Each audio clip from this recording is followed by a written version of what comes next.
ညီညီဆိုတဲ့ကောင်လေးတယောက်ရှိပါတယ်ညီညီရဲ့အကြိုက်ဆုံးအရာကတော့ဖုန်းနဲ့ TV ပါပဲသူဟာတနေ့ကုန်မှောင်နေတဲ့ခန်းထဲမှာပဲထိုင်နေပြီးဖုန်းကိန်းစောလိုက် TV ကြည့်လိုက်နဲ့အချိန်ကုန်ဆုံးစေတယ်သူ့မျက်လုံးလေးတွေဟာအမြဲတမ်းညောင်းညာနေပြီးရဲနေတတ်တယ်အပြင်မှာနေအောင်ကြီးဘလောက်လင်းလင်းငှက်ကလေးတွေဘလောက်တွန်တွန်ညီညီကတော့ဖုန်းမျက်နှာပြင်ကအလင်းအောင်အောက်မှာပဲပိတ်မိနေခဲ့တာပေါ့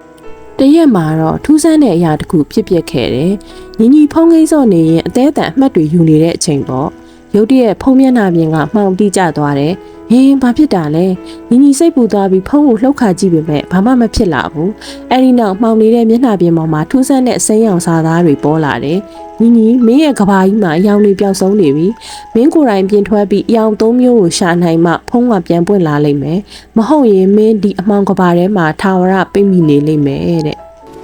ညီညီဟာကြောက်ကြောက်နဲ့ပဲအိမ်တကားကိုဖွင့်ပြီးအပြင်ကိုထွက်လာခဲ့ရတယ်။ပထမဆုံးအယောင်ဗမာလဲလို့သူရှာဖွေနေတော့လေးတိုက်လိုလှုပ်ခါနေတဲ့ခြံထဲကတစ်ပင်ကြီးကိုတွေးလိုက်ရတယ်။အော်ဒါအစိမ်းရောင်ပဲ။ညီညီတေချာကြည့်လိုက်ပြီးတော့တည့်ရွက်ကလေးတွေရဲ့ပုံသဏ္ဍာန်တွေအစိမ်းရောင်အမျိုးမျိုးကွဲပြားနေတာတွေကိုသတိထားမိတယ်။အရင်က TV ထဲမှာပဲမြင်ဘူးတဲ့တစ်ပင်တွေထက်ဒီအပြင်ကတစ်ပင်ကြီးကပိုးပြီးအသက်ဝင်လှပနေတာကိုသူသိရှိသွားပါတော့တယ်။ညီညီဆက်ပြီးလမ်းလျှောက်လိုက်လမ်းဘေးကနေကြပန်းလေးတွေကိုတွေ့တယ်။ဒါကအဝအယောင်နေကြပန်းလေးတွေကနေမင်းကြီးကိုပြုံးပြနေသလိုပဲ။အဲဒီနောက်ညီညီကောင်းငင်ကြီးကိုမောကြည့်လိုက်တဲ့အခါဟာဒါကအပြာရောင်ကောင်းငင်ကြီးကအဆုံးမရှိကျဲပြောလာပါတယ်။ဖြူဖွေးနေတဲ့တိမ်တိုင်းလေးတွေကလည်းရုံကလေးပုံစံစင်ကြီးပုံစံမျိုးပြောင်းလဲနေတာကိုသူမြင်လိုက်ရတယ်။ညီညီစိတ်ထဲမှာဖုံးကြည့်နေတာထက်ဒီလိုကောင်းငင်ကိုကြည့်နေရတာကပိုပြီးစိတ်လှုပ်ရှားဖို့ကောင်းတာကိုသိလာရပါတယ်။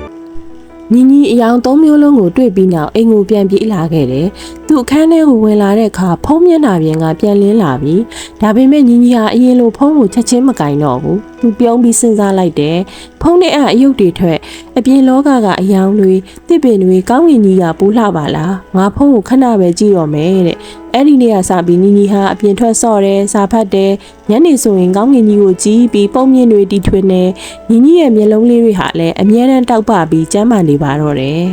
ကလေးတို့အတွက်မှတ်သားစရာတွေကတော့ဖုန်းနဲ့ TV အကြည့်များရင်မျက်လုံးအားနဲ့ပြီးစတင်ရတာခက်ခဲစေနိုင်ပါတယ်။ဖုန်းမျက်နှာပြင်ထက်ပိုလှတဲ့အရာတွေဟာတီတီတို့ပတ်ဝန်းကျင်မှာအမြဲတမ်းရှိနေပါတယ်။ကစားချိန်မှာကစားဖုန်းကြည့်ချိန်မှာခဏပဲကြည့်တာဟာအလိမ္မာဆုံးကလေးလေးတွေရဲ့အကျင့်ပဲဖြစ်ပါတယ်ကွယ်။